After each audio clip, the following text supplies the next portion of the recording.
आखिर स्त्रियों की वह कौन सी 3 चीजें होती हैं जिन्हें प्रत्येक पुरुष को अपनी पत्नी की अवश्य देखना चाहिए। नमस्कार दोस्तों, आप सभी का स्वागत है एक बार फिर से हमारे चैनल स्टोरीज फन पर। अगर कोई भी पुरुष अपनी पत्नी की इन तीनों चीजों को गलती से भी देख लेता है या छुपकर देख लेता है तो उस पुरुष के घर में कभी भी गरीबी नहीं आती है, जिसके कारण उसके घर में माता लक्ष्मी सदैव वास रहता है और माता लक्ष्मी की कृपा दृष्टि उसके ऊपर सदैव बनी रहती है। उसका घर सदैव खुशियों से भरा रहता है। दोस्तों, आज की इस वीडियो में हम लोग सुनेंगे कि वे कौन सी 3 चीजें हैं जिन्हें प्रत्येक पुरुषों को अपनी पत्नी की अवश्य देखना चाहिए।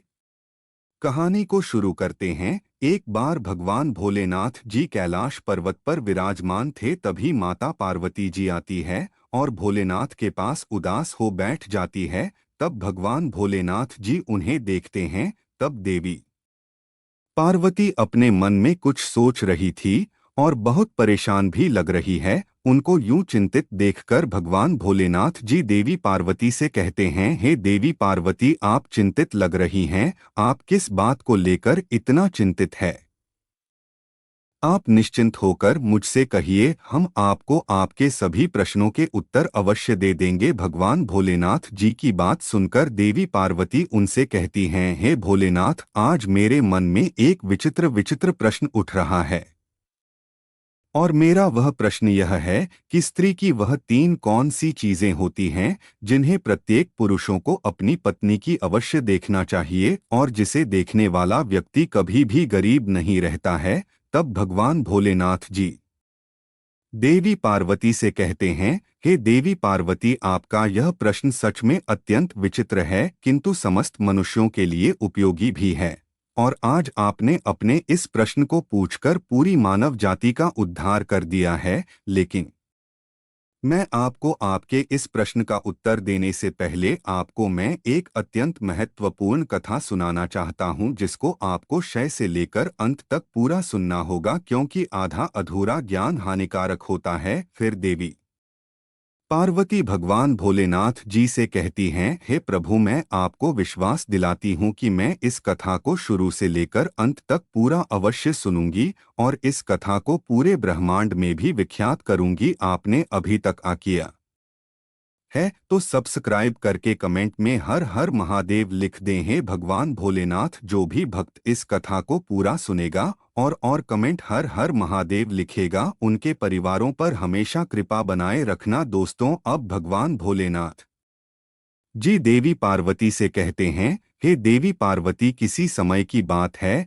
किसी नगर में एक किसान रहता था। वह बहुत ही गरीब था। उसके घर में खाने पीने का कोई सामान तक नहीं था, यहाँ तक कि उसे पहनने के लिए कोई वस्त्र भी नहीं थे। वह एक वस्त्र पहनता था। उसकी पत्नी बहुत ही सुंदर थी और वह अपनी पत्नी से बहुत प्रेम करता था, किंतु उसकी पत्नी को सुंदरता पर बहुत अहंकार था। अपने इसी अहंकार के कारण वह घर में अपनी ही मनमानी किया करती थी। इसलिए वह किसान ज्यादा परेशान रहने लगा था, क्योंकि अब उसकी पत्नी उससे बात बात पर लड़ाई झगड़ा करने लगी थी। इस तरह से उसके घर प्रतिदिन क्लेश होने लगे थे। उसकी पत्नी उसे ताने भी मारने लगी थी।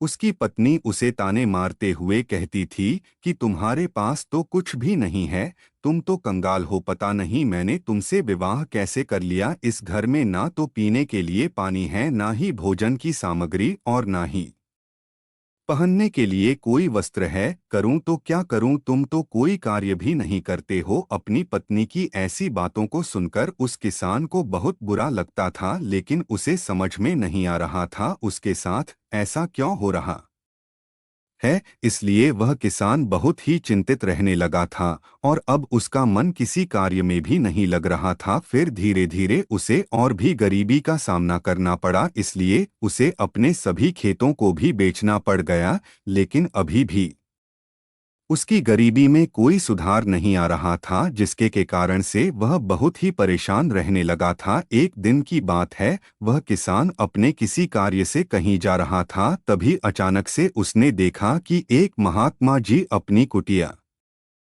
उसके समीप बैठे ध्यान साधना में लीन है, तब वह किसान अपने मन में कुछ सोचने लगता है कि यह महात्मा जी मुझे कोई दिव्य पुरुष जान पड़ते हैं, क्यों न मैं इनके पास चलकर देखूं, शायद यह महात्मा जी मुझे मेरी समझ से छुटकारा दिला दें। इतना सोचकर वह किसान उस महात्मा जी के पास पहुंच जाता है और अपने दोनों हाथों को जो छोड़कर बहुत जोर जोर से विलाप करने लगता है। तब कुछ देर बाद वे महात्मा जी अपनी आंखें खोलते हैं और वे देखते हैं कि उनके सामने एक युवक बैठा हुआ है जो बहुत जोर जोर से विलाप कर रहा है। और विलाप करते ही जा रहे हो, फिर वे महात्मा जी उस किसान से कहते हैं कि हे पुत्र, तुम कौन हो और विलाप क्यों कर रहे हो। उन महात्मा जी की बात को सुनकर वह किसान उनसे कहता है कि हे मुनिवर, मैं इस नगर का एक गरीब किसान हूँ और मैं इस वजह से विलाप कर रहा हूँ क्योंकि मेरी पत्नी मुझसे लड़ाई झगड़ा करती है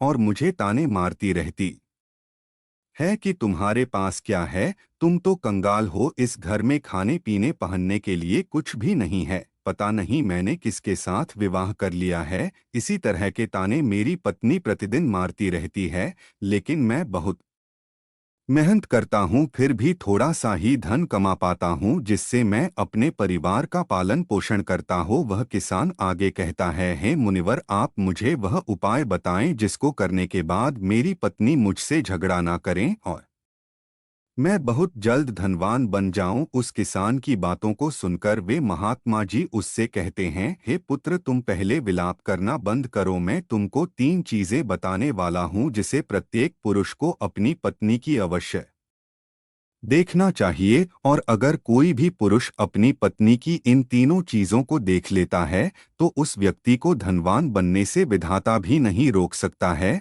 उन महात्मा जी की बात सुनकर वह किसान उनसे कहता है कि हे मुनिवर, आप देर न करते हुए उन तीनों चीजों को बता दीजिए जिन्हें प्रत्येक पुरुषों को अपनी पत्नी की देखनी चाहिए। मैं उन तीनों चीज के बारे में जानने के लिए बहुत उत्सुक हो रहा हो। तब वे महात्मा जी उसकी से कहते हैं, हे पुत्र, इतनी उत्सुकता ठीक नहीं है, मनुष्य को हमेशा धैर्यवान होना चाहिए। तो चलो, मैं अब तुमको वे तीनों चीजें बता देता हूँ जिन्हें प्रत्येक पुरुषों को अपनी पत्नी की उन तीनों चीजों को अवश्य देखना चाहिए।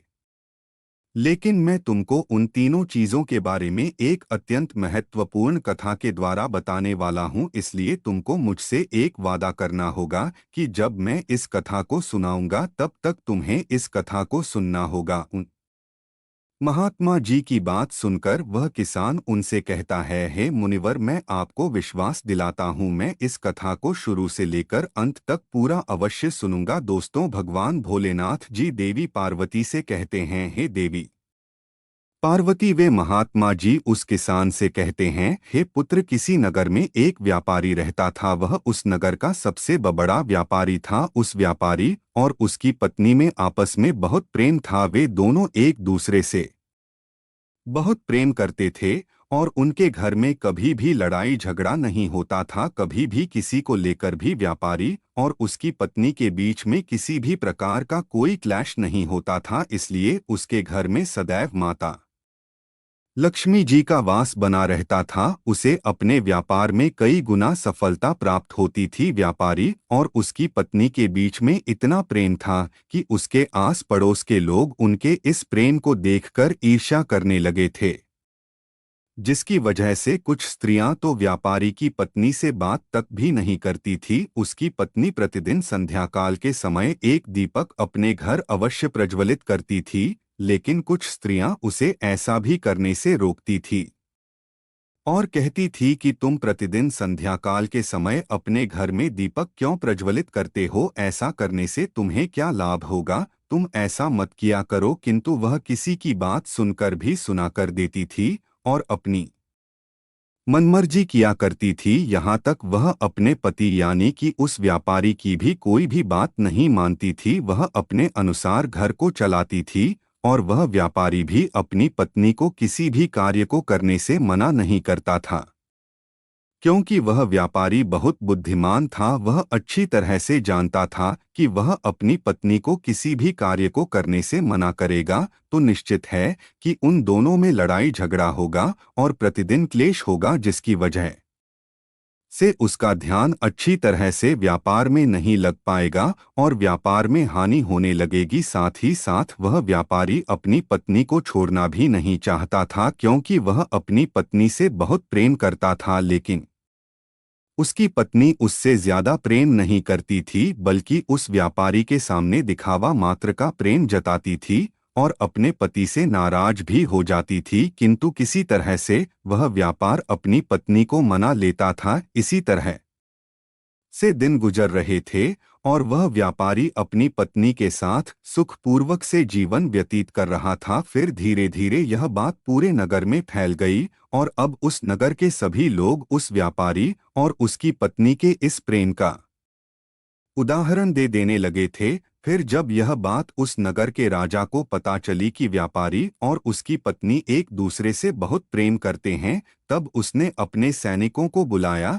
और उनसे कहा कि जाओ उस व्यापारी और उसकी पत्नी को डोट बड़े आदर सत्कार के साथ राजमहल में ले आओ। हम उनका सम्मान करना चाहते हैं, लेकिन तुम उन्हें कुछ भी मत बताना। भगवान भोलेनाथ जी देवी पार्वती से कहते हैं, हे देवी पार्वती। राजा की आज्ञा पाकर सैनिक उस व्यापारी के घर जाते हैं और उसके घर का दरवाजा खटखटाने लगते हैं। फिर कुछ देर बाद वह व्यापारी अपने घर का दरवाजा खोलता है तो वह देखता है कि उसके सामने राजा के सैनिक खड़े हुए। तब वह व्यापारी उन सैनिकों से कहता है कि आप लोग आज मेरे घर क्यों आए हैं। फिर वे सैनिक कहते हैं कि चलिए, आपको राजा साहब ने अपने राजमहल में बुलाया है। फिर राजा के वे सैनिक उन दोनों को अपने साथ राजमहल ले आए। राजमहल में पहुंचकर राजा उस व्यापारी और उसकी पत्नी का अच्छी तरह से अतिथि सत्कार करते हैं। उसके बाद उन्हें थोड़ा सा धन दे देते हैं, जिसको पाकर वह व्यापार और उसकी पत्नी बहुत प्रसन्न हो जाते हैं और प्रसन्नता पूर्वक अपने घर चले जाते हैं। उसके बाद उस नगर का राजा पूरे नगर में यह ऐलान कर देता है कि आज रात को पूरे नगर में सभी लोगों के घरों में व्यापारी और उसकी पत्नी के बीच इतना प्रेम होने के कारण दीप प्रज्वलित किए जाएं, जिससे उस व्यापारी और उसकी पत्नी के बीच के प्रेम की सराहना हो। राजा की आज्ञा सुनकर उस नगर के सभी लोगों के घरों में दीपक प्रज्वलित किए जाते हैं, किंतु उस नगर के सभी घरों के दीपक थोड़ी ही देर बाद बुझ जाते हैं। लेकिन उस व्यापारी के घर का दीपक अभी भी जल रहा था और उसका प्रकाश बहुत दूर दूर फैल रहा था। फिर उस नगर के राजा ने अपने मन में सोचा कि क्यों ना अब मैं बाहर चलकर देखता हूँ कि किस किस ने अपने घरों में दीपक प्रज्वलित करे हैं और किसका दीपक अभी भी प्रज्वलित हो रहा है। इतना अपने मन में सोचकर वह राजा अपने महल से उसकी तरफ देखने लगता है तो उसे दिखाई देता है कि उस नगर में किसी घर में भी कोई दीपक नहीं चल रहा है, लेकिन उस व्यापारी के घर में जलाया हुआ दीपक अभी भी जल रहा है। राजा अभी उस नगर की तरफ देख ही रहा था कि इतने में वहां पर उनकी रानी आ जाती है। तब राजा साहब रानी से कहते हैं कि रानी जी, नगर की तरफ देखिए। नगर के सभी घरों में कोई भी दीपक अब भी नहीं चल रहा है, लेकिन अभी भी उस व्यापारी के घर में जलाया हुआ दीपक अभी भी जल रहा है। इससे स्पष्ट हो जाता है कि उस व्यापारी और उसकी पत्नी के बीच में कितना ज्यादा प्रेम है और उन दोनों के आपस में इतना ज्यादा प्रेम होने का कारण वह व्यापारी है, क्योंकि वह बहुत बुद्धिमान है और अपनी सूझबूझ से अपने घर को चलाता है। लेकिन रानी राजा की बात से सहमत नहीं होती है और राजा से कहती हैं, हे महाराज, मैं आपकी बात से सहमत नहीं हूँ। मेरे हिसाब से होने का कारण है। दोस्तों, भगवान भोलेनाथ जी देवी पार्वती से कहते हैं, हे देवी पार्वती। इसी बात को डोट लेकर राजा और रानी में बहुत देर तक बहस होती है और बात लड़ाई तक पहुंच जाती है। फिर राजा और रानी के बीच में तलवार तक चलने लगती है, जिससे राजा और रानी को कई चोटें भी लग जाती है।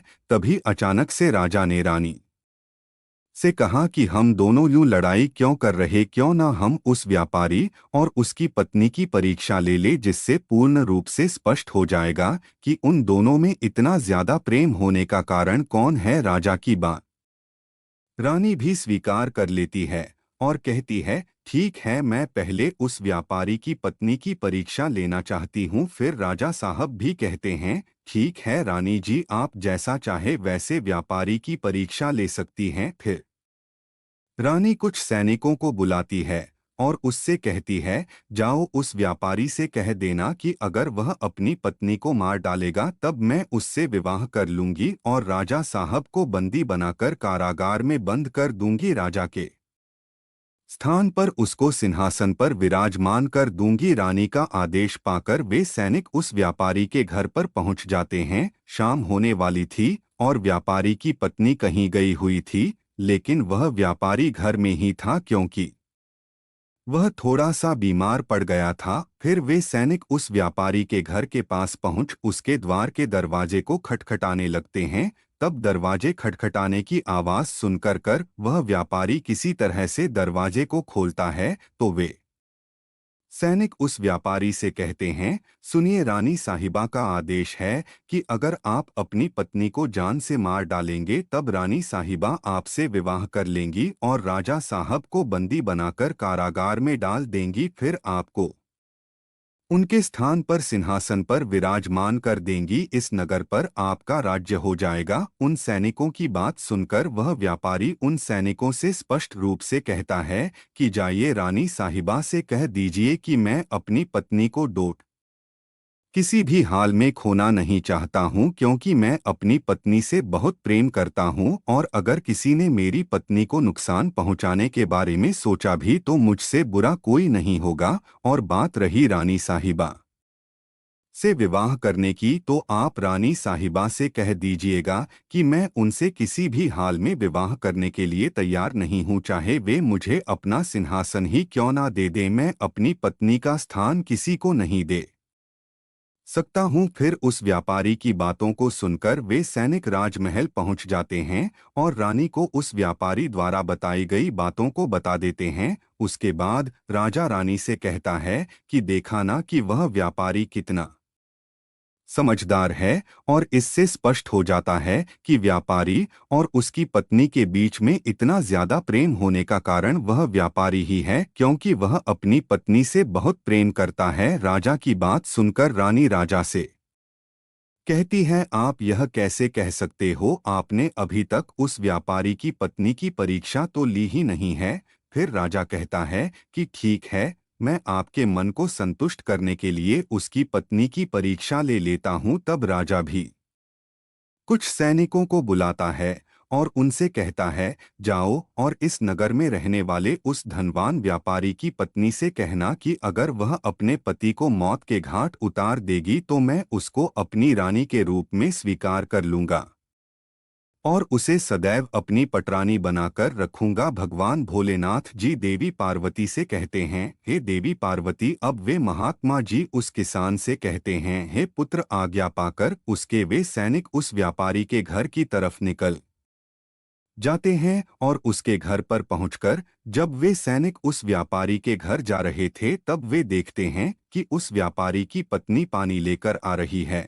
और जब उसकी पत्नी उन सैनिक के पास पहुंच जाती है तब वे सैनिक उस व्यापारी की पत्नी से कहते हैं कि राजा साहब ने आदेश दिया है कि अगर आप अपने पति को मृत्यु के घाट उतार दोगी तब राजा साहब तुमसे विवाह कर लेंगे और तुम्हें रानी बनाकर रखेंगे। राजा के उन सैनिकों की बात सुनकर व्यापारी की पत्नी अपने मन में सोचने लगती है, राजा साहब मुझसे विवाह करने के लिए तैयार हैं, तब तो बहुत अच्छा है, तो मैं अपने पति को मार ही डालती हूँ। अपने मन में इतना सोचकर वह उन सैनिकों से कहती है कि ठीक है, मैं अपने पति को मौत के घाट उतारने के लिए बिल्कुल तैयार हूँ। तब सैनिक उससे कहते हैं कि लेकिन राजा साहब को पता कैसे चलेगा कि तुमने अपने पति को मौत के घाट उतार दिया है? फिर व्यापारी की पत्नी उन सैनिकों से कहती है, संध्याकाल के समय जो दीपक मैं प्रतिदिन चलाती हूँ उसके थोड़ी देर बाद में अपने पति को मौत के घाट उतार दूंगी और राजा साहब को संध्याकाल का वह दीपक बुझाकर इशारा दे दूंगी। उस व्यापारी की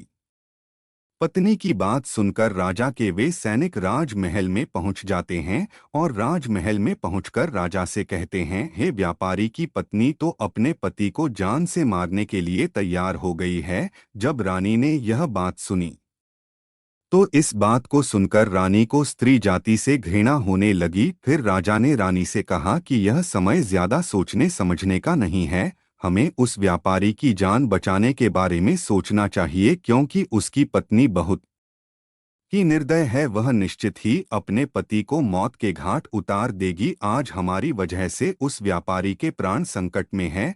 फिर राजा तुरंत उन सैनिकों से कहता है कि जल्दी से जाओ और उस व्यापारी की पत्नी से कह देना कि वह व्यापारी को ना मारे। राजा का आदेश पाकर वे सैनिक दौड़ते हुए व्यापारी के घर पर पहुंच जाते हैं तो वे देखते हैं कि उस व्यापारी की पत्नी ने अपने पति को दिन में ही मौत के घाट उतार दिया है। तब वे सैनिक व्यापारी की पत्नी को डांटते हुए कहते हैं कि तुमने तो हमसे कहा था कि तुम व्यापारी को शाम को मौत के घाट उतारोगी, लेकिन तुमने व्यापारी को दिन में क्यों मार डाला। राजा के उन सैनिकों की बात सुनकर उस व्यापारी की पत्नी उससे कहती है, मुझे तो अपने पति को मारना ही था और मैं इसे बहुत पहले ही मारना चाहती थी, परंतु कोई सही मौका नहीं मिला, इसलिए ने अपने पति को मार ही नहीं पाई और मैंने सोचा कि दिन में को डोट मौत के घाट उतार देती हूँ और दीपक शाम होते ही बुझा दूंगी। तो सैनिकों, मैंने अपने पति को मौत के घाट उतार दिया है कि अब राजा साहब मुझे अपनी रानी बनाएंगे। तब उन सैनिकों ने कहा, यह तो आप चलकर राजा साहब से ही पूछ लीजिए। फिर व्यापारी की पत्नी और वे सैनिक राजमहल पहुंच जाते हैं और वे सैनिक राजा साहब को सारी बात बता देते हैं, जिसे सुनने के बाद राजा साहब बहुत क्रोधित हो जाते हैं और व्यापारी की पत्नी को बंदी बनाकर कारागार में डाल देते हैं। भगवान भोलेनाथ जी देवी पार्वती से कहते हैं, हे देवी पार्वती, वे महात्मा जी उस किसान से कहते हैं, हे पुत्र चलो अब मैं तुम्हें वे तीनों चीजों को बता देता हूँ जिसे प्रत्येक पुरुष को अपनी पत्नी की अवश्य देखना चाहिए और जिसे देखने के बाद उसके घर में कभी भी क्लेश नहीं होता है। तो पहली चीज अपनी पत्नी की यह देखनी चाहिए कि पत्नी कहाँ आ रही है, कहाँ है, किससे मिल रही है और किससे बात कर रही है। जो भी पुरुष अपनी पत्नी की इन तीनों चीज को देखता है तो उसके घर में कभी भी क्लेश नहीं होता है और उसका अपनी पत्नी पर नियंत्रण भी होता है। दूसरी चीज प्रत्येक पुरुष को अपनी पत्नी की अवश्य देखना चाहिए, वह है बोलचाल। प्रत्येक पुरुषों को अपनी पत्नी की बोलचाल की भाषा देखना चाहिए कि उसकी बोलचाल की भाषा कैसी है और अपने पति की बात मानती है कि नहीं, उसकी इज्जत करती है कि नहीं। इस चीज को भी प्रत्येक पुरुषों को अपनी पत्नी की अवश्य देखना चाहिए। तीसरी चीज प्रत्येक पुरुष को अपनी पत्नी के चाल चलन अवश्य देखना चाहिए। जो भी पुरुष अपनी पत्नी के चाल चलन देखता है और अपनी पत्नी को नियंत्रण में रखता है तो उस घर में कभी भी क्लेश नहीं होते हैं। लेकिन जो स्त्रियां घर को अपनी ही मनमानी पर चलाती हैं और पति की बातों को नहीं मानती है, तब उसका भी हाल उस व्यापारी की तरह ही हो जाता है। दोस्तों, भगवान भोलेनाथ जी देवी पार्वती से कहते हैं, हे देवी पार्वती, अब तो आपको आपके सभी प्रश्नों के उत्तर मिल ही गए होंगे। तब देवी पार्वती भगवान भोलेनाथ जी से कहती हैं, हे प्रभु, आज आपने मुझे बहुत ही महत्वपूर्ण ज्ञान दिया है। मैं आपको विश्वास दिलाती हूँ कि मैं इस ज्ञान का विस्तार समस्त ब्रह्मांड ने अवश्य विख्यात करूंगी। दोस्तों, आपको यह कथा कैसी लगी मुझे कमेंट करके अवश्य बताइएगा। वीडियो को लाइक करके चैनल को सब्सक्राइब करके बेल आइकन को दबा दें, जिससे आप सभी लोगों को प्राचीन कथाएं और धार्मिक कहानी सबसे पहले प्राप्त हो सके। वीडियो को पूरा देखने के लिए आप सभी लोगों का धन्यवाद।